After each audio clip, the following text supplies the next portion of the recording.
Memorial Day was originally established after the Civil War as a way of honoring those who had perished during the war. And it's, through the years, it's gone from what it was originally known as Decoration Day to being, a federal holiday of Memorial Day.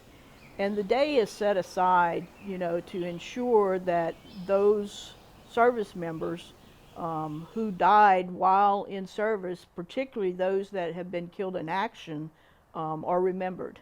Veterans Day is the day to honor all veterans. And it gets a little confusing because also here in May, we have what's now called Armed Forces Day. And that's usually the third Saturday in May, and that honors and recognizes all the people who are currently serving on active duty. So, through the years, people have gotten a little confused about it, but, as veterans, we like to say every day is Veterans Day, and every day is Memorial Day.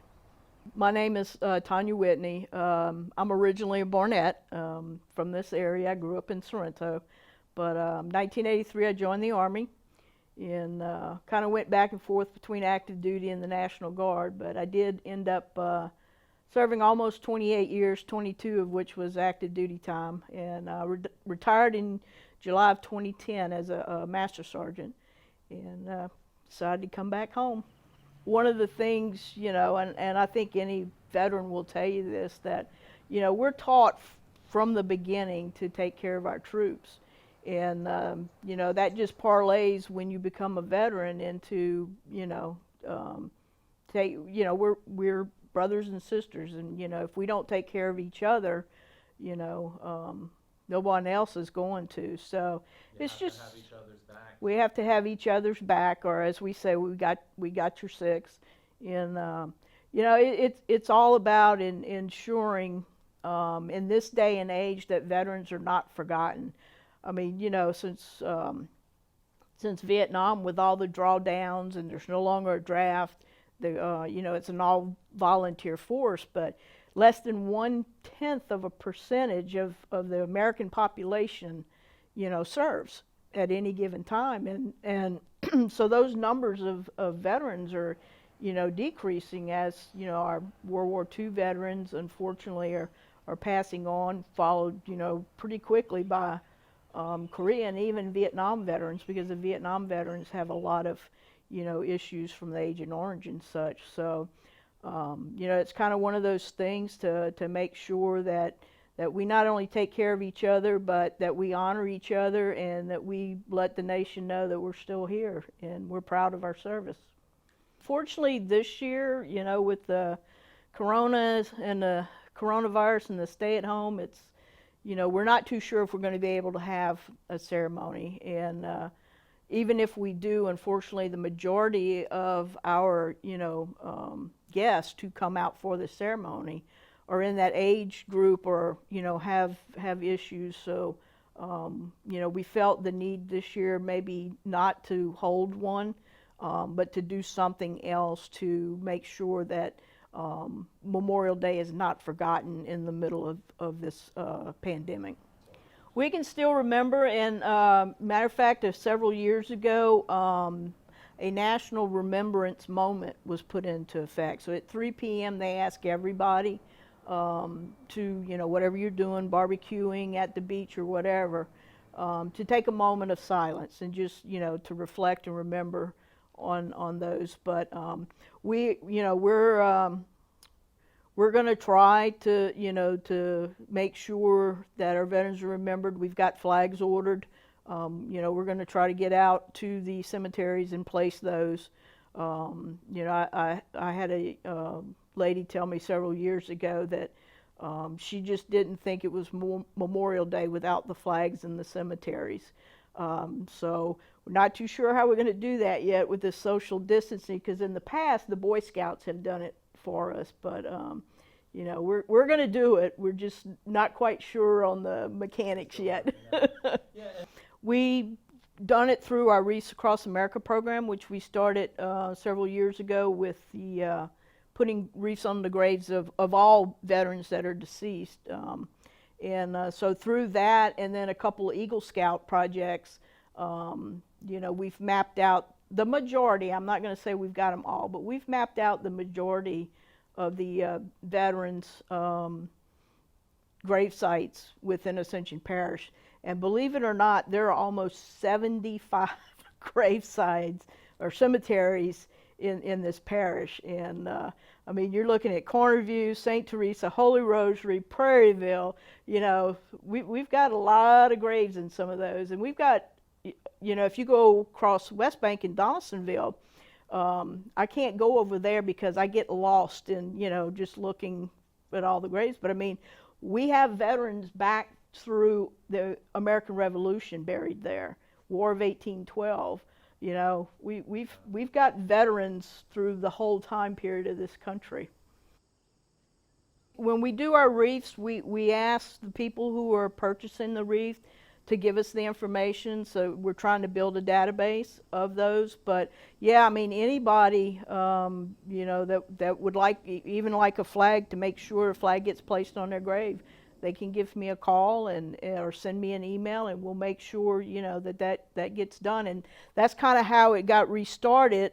Was you know, a lady came to one of our ceremonies, and her brother was a deceased veteran, and she wanted to, you know, get a flag to put on his grave. And luckily I had a few, so I gave her one. And but like I said, you know, we started, and the American Legion did it for several years. Would work with the Boy Scouts. The American Legion would buy the flags, but again this year, because of the, you know, the shutdown, so the park is purchasing. We've got 500 flags on order, which is nowhere near the number of veterans we have. But you know, again, if anybody would like one, or make sure we get it placed on a grave, they just, you know, contact me and let me know, and we'll make sure it gets there. Veterans Park was probably started around 1997, 98, way before my time, but generally Mr. Gordon Knapp and a couple of other individuals got with Parish President Tommy Martinez at the time, and they knew they had the little spot between the library and the Counseling on Aging that was just there. And so they went to Tommy and talked to him about starting a veterans park, and then basically that was the push, you know, that he agreed to. They set up a committee, and they got the ball rolling, and through, you know, donations and contractors working with them on costs and pricing, you know, they got the park started, and each year they've added a little bit. You know, we have the kiosk in there, which kind of gives a little brief history of the different battles, different wars, and the role that Ascension residents played in those battles. Next to the kiosk, we have what we call our memorial stones, and those are the stones that are engraved with the individuals who were killed in action. We do have names from World War II, World War I, Korea, in Vietnam, and in the current operations. It was too difficult to determine names for the previous battles, so what we did was we had a quote from that era honoring the dead put on those monuments. So, you know, some people have asked, well, why you, but that's why, because it's just, especially with the Civil War, you know, we'd probably have the whole park covered with, you know, granite stones if we try to identify. But the records are so, you know, they're so, I don't know how to, what to even say, but because you have different spellings of names, because people weren't very literate then. So, you know, trying to research a name and figure out who that individual was, and then if that's even the right individual, because you had generations of males named the same, and so we decided just to go ahead and put the quote on there. But you know, we have benches, people can just sit, relax.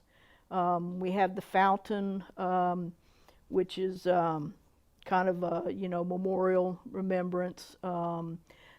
Naturally, the eagle, you know, the big eagle in the front, you know, that's usually how everybody finds us, is, you know, would you say, oh, is the big eagle? Yes, the big eagle in front. And But we also, we have the stage area where we hold our ceremonies, and originally veterans could buy a memorial brick, or a family member could buy a brick for their veteran, and those were placed on the sidewalk, and we were having some trouble with them getting broke and constantly having to replace them. So several years ago, we came up with the idea to put them on the where the seating area is and the stage. There's like a concrete lip, and so we call it the memorial wall now. And so we're on our second row, um, and we're hoping that we can get it filled. 'Cause if we can get it filled, maybe we can get the parish to build us a fourth row. So I'm a history buff, so I mean I love this stuff, and that's kind of why I enjoy what I do. And I mean I always have been. That was even before I went in the Army. But we all have stories to tell, and just sitting in the park, like you said, I mean it just, there's a whole different feeling that comes over you sitting out there. When you stop and think of why that park is there, and what the intention of the park is. And it's to make you think, it's to make you remember, it's to make you understand why veterans and people who are serving do what we do. And it is, when you, like I said, when you walk in there, it doesn't matter what's going on across the field at the track. The kids can be out there on PE, or hanging out at the library, or all the folks coming out of bingo at the, counseling on aging. But it's like there's a wall, and when you get in that park and you really sit and think, it's peaceful and quiet. And I mean, that was the whole goal when Mr. Knapp and the others wanted to build the park. We try to ensure that every year is a little bit different, that we're not doing the same thing. And I would think probably the most special one was last year's, because that was the 100th anniversary of there actually being a Veterans Day. And so, we did some special things for that program. And I just, I guess right now that's the one that sticks out most in my mind. And I mean, it doesn't take much to take a minute out of your day, on May 25th, and just, a moment of silence, maybe a little prayer, or you'll, pay a little respect to those we've lost. And we've lost some amazing people. And I go through every year when I'm trying to determine who or how we're going to celebrate. I start looking at some of the stories of the veterans. And we had a gentleman, now this was not during a time of war, but it was 1977. A young man from this area was on active duty, and was living off post, and their house caught on fire, and he lost his life trying to save his 4 children.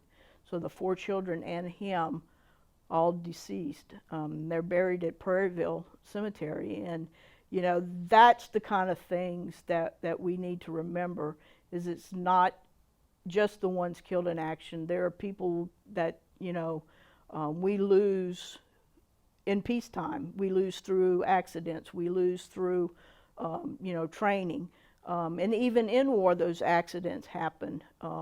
There was a gentleman in World War II from Donaldsonville that was killed in an auto accident. And if you read the newspaper accounts of his death, it says on a Pacific island, and he's buried on a Pacific island.